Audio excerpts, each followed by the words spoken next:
함께 찬양드리겠습니다.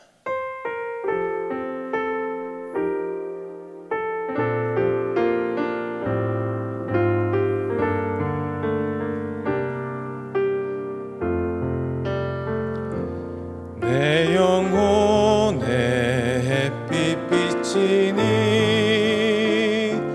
주 영광 찬란해. 이 세상 어떤 빛보다 이 빛 더 빛나네. 주의 영광 빛난 그 빛 내게 비춰 주시옵소서. 그 밝은 얼굴 배울 때 나의 영혼 기쁘다. 주의 영광, 주의 영광 빛난 그 빛 내게 비춰 주시옵소서. 그 밝은 얼굴 배울 때 나의 영혼 기쁘다. 우리 시간 기도 제목을 보시면서 합심해서 기도하겠습니다. 성령 충만을 사모하는 해를 맞아 성령 충만이 우리 인생에서 만나는 모든 문제의 해답임을 깨닫고 늘 성령 충만을 사모하게 하옵소서. 또한 모든 성도가 성령 충만받아 내면이 변화되고 회복과 치유와 담대함을 얻어 개인과 가정이 살아나게 하소서. 무엇보다 우리 자신 성령께 온전히 맡기고 순종하며 살 때 우리 생각과 말과 행동에 성령 충만 열매가 나타나게 하옵소서. 나라와 이 시대를 지키고 교회와 남세를 지킬 수 있도록 병들과 부활체 성교육을 막아 주옵소서. 이뿐만 아니라 교회를 묶들고 모든 악한 정책에서 무너지게 하옵소서. 여론 때문에 교회를 들어가서 나는 것을 더 강력하게 붙들어 주시고 코로나 시대를 잘 감당할 수 있는 성령의 지혜를 주시고 세상에 집중할수록 모사의 공격을 은혜의 물성으로 막아 주옵소서. 특별히 건강을 지켜주시고 목사님 가정 성령께서 평안케 하여 주시옵소서. 생기는 세고 주시 갑자기 모든 사건과 사람과 환경과 문제를 능히 감당할 수 있는 압도한 은혜를 주시고 강력한 힘을 부어주셔서 시대 생명을 기록하게 하시고 다음 세대를 세우는 일과 봉독과 열방 선교를 잘 감당할 수 있게 하여 주시옵소서.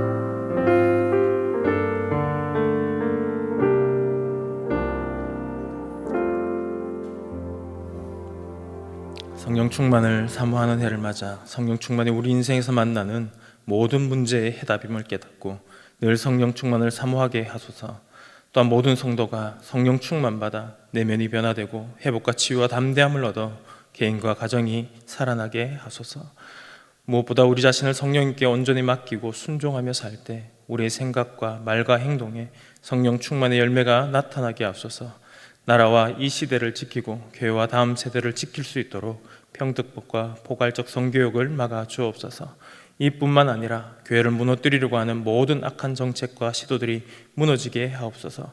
이 어려운 때 우리 교회를 이끌어 가시는 담임 목사님을 더 강력하게 붙들어 주시고 코로나 시대를 잘 감당할 수 있는 성령의 지혜를 주시고 주신 사명을 잘 감당하고 사역에 집중할 수 있도록 모든 사단의 공격을 은혜의 불성각으로 막아 주옵소서. 특별히 건강을 지켜주시고 목사님의 가정을 성령께서 평안케 하여 주시옵소서. 담임 목사님께 엘리사에게 부어주신 갑절의 영광과 모든 사건과 사람과 상황과 환경과 문제를 능히 감당할 수 있는 압도하는 은혜를 주시고 강력한 영권을 부어주셔서 시대적 사명을 힘있게 감당하게 하시고 다음 세대를 세우는 일과 복음 통일과 열방 선교를 잘 감당할 수 있게 하옵소서. 오늘 이 시간 영혼을 살리시는 하나님의 말씀이 깨달아지고 그 말씀에 붙들림 받아요 우리가 하는 모든 일을 통해 주님을 경외하는 삶을 살게 하옵소서. 예수님의 이름으로 기도합니다. 아멘. 오늘 우리에게 주시는 하나님의 말씀은 사사기 16장 1절에서 3절까지 말씀입니다. 구약성경 389면이 있습니다. 구약성경 389면 사사기 16장 1절에서 3절을 함께 교독하도록 하겠습니다. 제가 먼저 1절을 읽습니다. 삼손이 가사에 가서 거기서 한 기생을 보고 그에게로 들어갔더니 혹이 가사 사람에게 보하여 가로되 삼손이 여기 왔다하매 곧 그를 에워싸고 밤새도록 성문에 매복하고 밤새도록 종용하여 이르기를 새벽이 되거든 그를 죽이라 하였다. 함께 읽겠습니다. 삼손이 밤전까지 누웠다가 그 밤중에 일어나 성문짝들과 두 설주와 빗장을 빼어 그것을 모두 어깨에 메고 헤브론 앞산 꼭대기로 가니라. 아멘. 삼손의 생애는 4명의 여자로 설명이 됩니다. 삼손의 어머니, 그리고 딥나의 블레셋 여인, 그리고 가사의 한 기생, 그리고 마지막으로 그 유명한 소래골짜기의 들릴라입니다. 오늘 본문은 4여인 중에서도 이름도 모르는 가사의 한 기생과 관련된 이야기입니다. 뿐만 아니라 분량만 보아도 앞뒤에 어마어마한 그 분량과는 달리 상당히 짧은 3절로 구성이 됩니다. 어떻게 보면 굳이 넣지 않아도 될 것 같은데 이렇게 하나님이 기록하셨다라는 것은 하나님께서 오늘 본문을 통해 당시 이스라엘 사람들과 그리고 또 오늘을 살아가는 우리에게 하시는 말씀이 있기 때문입니다. 그것이 무엇인지 오늘 함께 상고해 보고자 합니다. 15장에서 삼손은 나귀 턱뼈로 블레셋 군사 1000명을 죽인 후에 삼손에 대한 소문이 블레셋 전역으로 퍼져나갔고 삼손에 대한 두려움이 블레셋 안에 가득하게 되었습니다. 이렇게 생각할 수 있는 근거는 바로 1절에 있습니다. 삼손이 가사에 가서 거기서 한 기생을 보고 그에게로 들어갔더니, 가사라는 도시는 삼손이 태어났던 그리고 활동했던 소라에서 한 80km 정도 떨어진 상당히 먼 도시입니다. 이 말은 삼손의 입장에서는 블레셋 가장 깊숙한 곳까지 갔다고 볼 수 있는 것이지요. 무슨 이유로 거기까지 갔는지는 모르겠지만 한 가지 분명한 것은 라만네이 사건 이후에 블레셋은 삼손을 쉽게 건드리지 못했던 것은 분명합니다. 삼손의 입장에서는 블레셋 관광 자유이용권을 얻은 셈이지요. 사사라는 직분은 이스라엘 백성들이 억울함과 원통함이 생기지 않도록 율법을 잘 가르치고 율법이 잘 준행되도록 정직하게 재판하고 하나님의 말씀 위에 굳건히 세워나가야 하는 그런 직분입니다. 그런데 사사 삼손은 이스라엘에게는 사실 아무런 관심이 없고 블레셋 땅을 여행하며 시간만 흘려보내고 있습니다. 하나님 앞에 아무런 의미 없는 시간이었던 것이죠. 우리 그것을 어떻게 알 수 있을까요? 삼손이 가사에서 한 일을 보면 알 수가 있습니다. 고작 기생을 찾았습니다. 에낙골의 그 은혜는 완전히 잊어버리고 말았지요. 하나님을 두려워하지 않는 이 삼손의 눈은 계속해서 죄의 길로 삼손을 이끕니다. 아담과 하와처럼 본즉 먹음직도 하고 보암직도 하고 지혜롭게 할 만큼 탐스럽기도 하다고 스스로 판단하고 결정하며 벗어날 수 없는 그 죄 속으로 계속해서 들어가고 있습니다. 그러나 하나님은 항상 의미 있는 시간을 만들어 가십니다. 하나님 앞에 의미 없는 여행을 지금 마음껏 즐기고 있는 삼손에게 하나님이 하신 일은 삼손이 지금 가사 땅에 들어왔다라는 소식을 내는 것이었습니다. 그것도 무방비 상태로 창녀의 집에 들어갔다는 사실을 말입니다.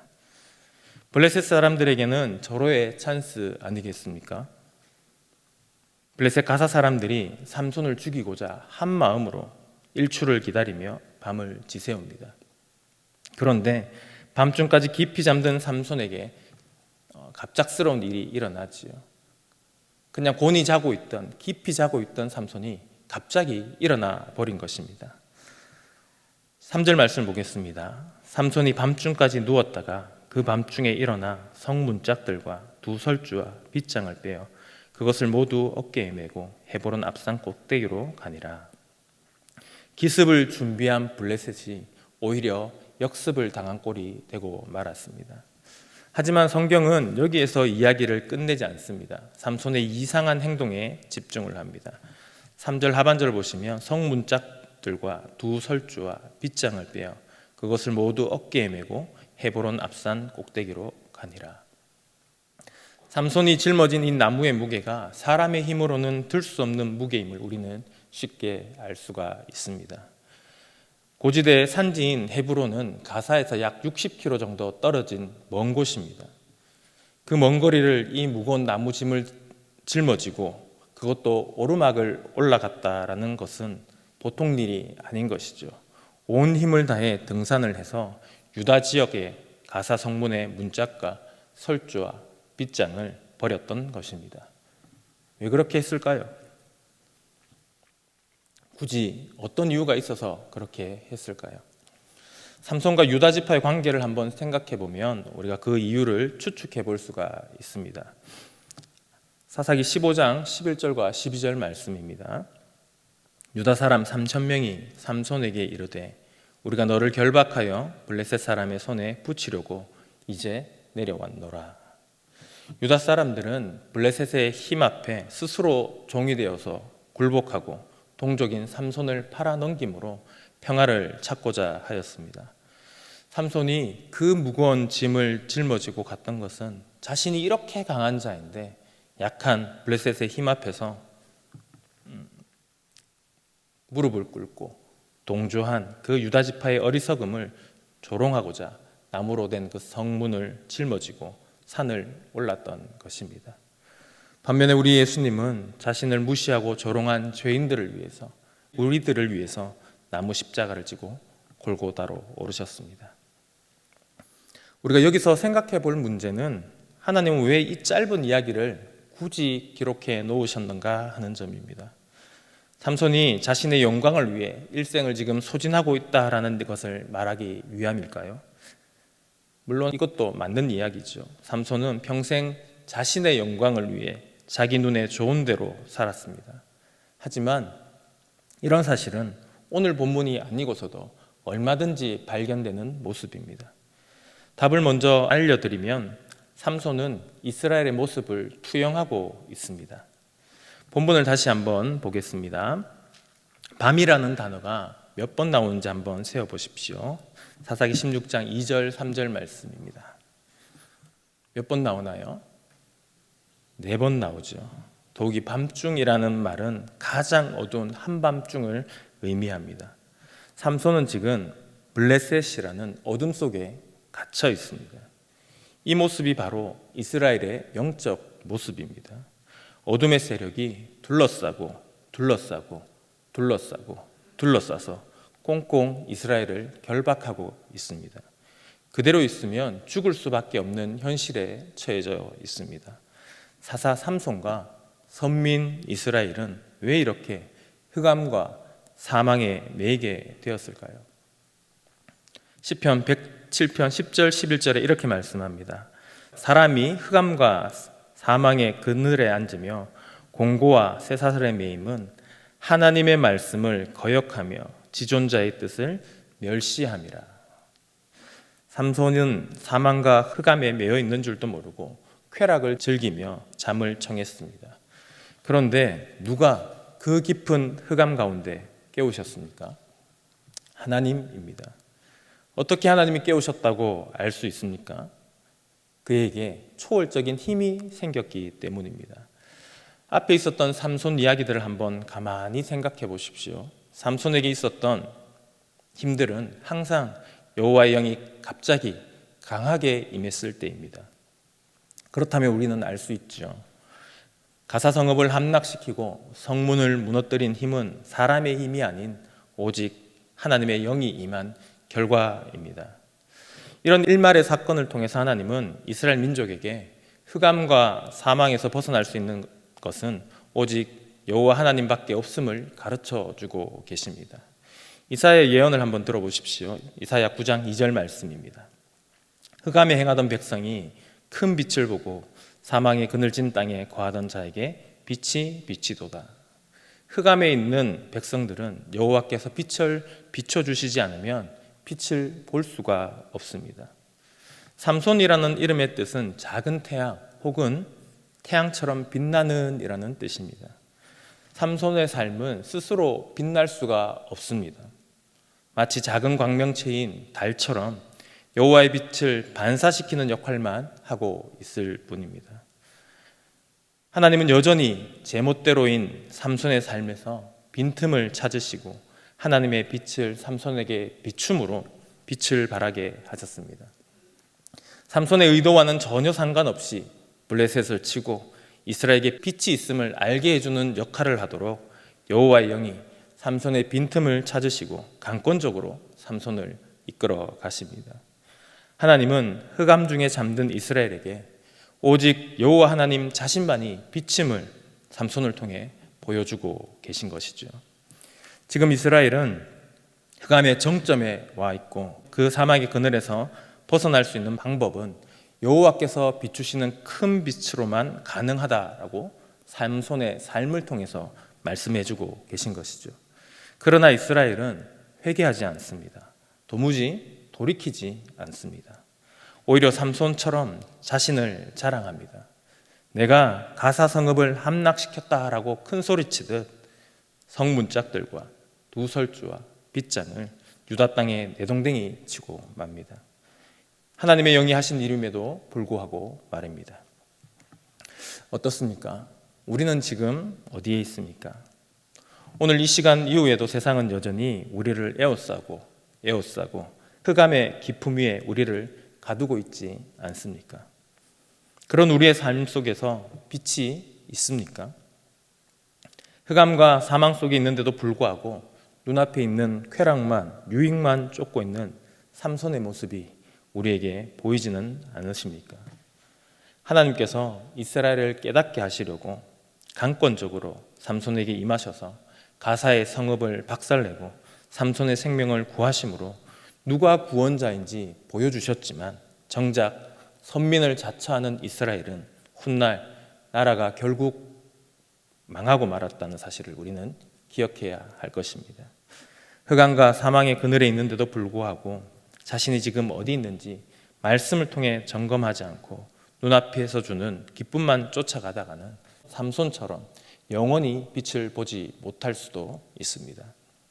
이스라엘처럼 흑암 중에 있음에도 불구하고 헛된 것에 마음이 빼앗긴 자신의 모습을 발견할 수 있는 그 은혜가 우리에게 있기를 바랍니다. 뿐만 아니라 빛을 강구하셔야 합니다. 왜냐하면 우리의 힘으로는 결코 우리를 에워싼 어둠을 벗어날 수 없기 때문입니다. 우리에게 하나님이 주시는 큰 빛은 누구이십니까? 바로 하나님이십니다. 요한일서 1장 5절 말씀을 보겠습니다. 우리가 저에게서 듣고 너희에게 전하는 소식은 이것이니 곧 하나님은 빛이시라 그에게는 어둠이 조금도 없으시니라.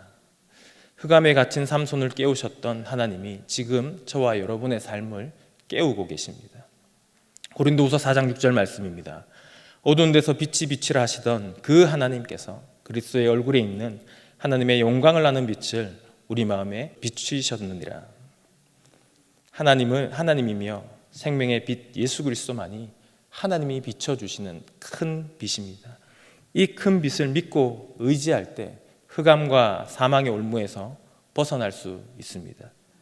참 빛이시며 큰 빛이신 분이 저와 여러분에게 빛을 주셨기 때문에 우리는 작은 빛이 되어서 빛을 전하는 사명을 감당하게 되는 것이죠.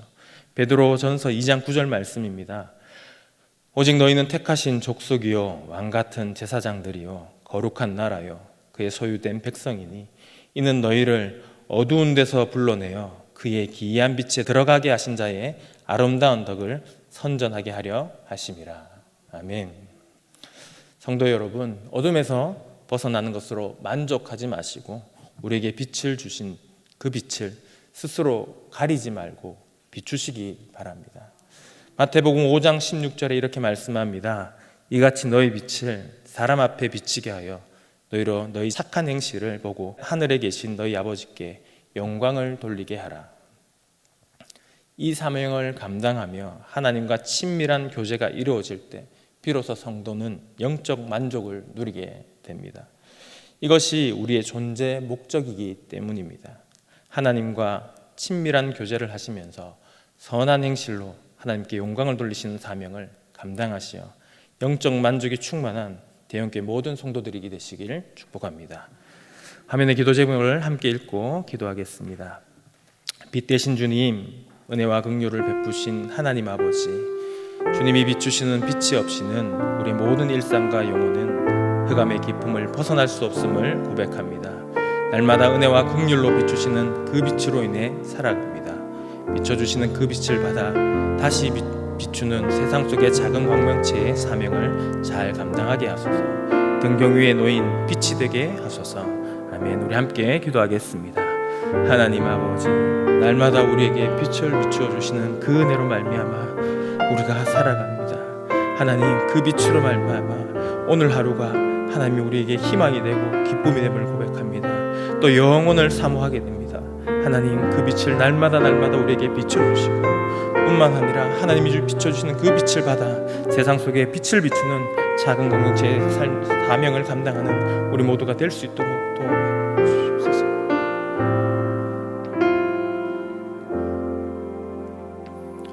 우리의 참 빛이시며 영원한 빛 되신 예수 그리스도를 바라봅니다. 주님이 비추시는 빛으로 인해 매일을 살아가며 또 영혼을 사모하게 됩니다. 날마다 부어주시는 은혜를 깨닫게 하시고 감사함으로 은혜를 나누며 사는 작은 광명체가 되게 하옵소서. 예수님의 이름으로 기도합니다. 아멘.